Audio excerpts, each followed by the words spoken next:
Iran ఇప్పుడు తన గగనతలాన్ని మూసేసింది. కరెక్ట్‌గా మన వాళ్ళ అదృష్టం వల్ల ఇండిగోకి చెందిన విమానం ఇరాన్ గగనతలాన్ని మూసేయడానికి కొద్ది నిమిషాల ముందు అక్కడి నుంచి బయటపడింది.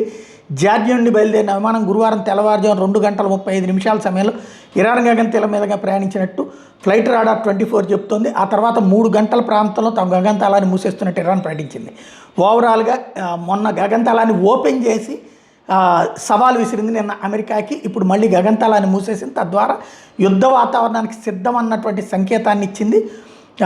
మరోవైపున ప్రస్తుతం నెలకొన్న పరిస్థితి నేపథ్యంలో ప్రయాణికుల భద్రత దృష్ట్యా ఇరాన్ మీదుగా వెళ్లాల్సిన విమాన సర్వీసులన్నిటి దారి మళ్లిస్తున్నామని విమానయాన శాఖ ప్రకటించింది. కొన్ని విమాన సర్వీసులు రద్దు చేశారు. ప్రయాణికులకు అప్డేట్లు ఎప్పటికప్పుడు చెక్ చేసుకోమని ఎయిర్ ఇండియా సూచిస్తోంది. ప్రస్తుతం నెలకొన్న పరిస్థితుల రీత్యా ఇరాన్ మీదుగా వెళ్లాల్సినటువంటి విమానాలు అయితే రూటు మారిపోతున్నాయి.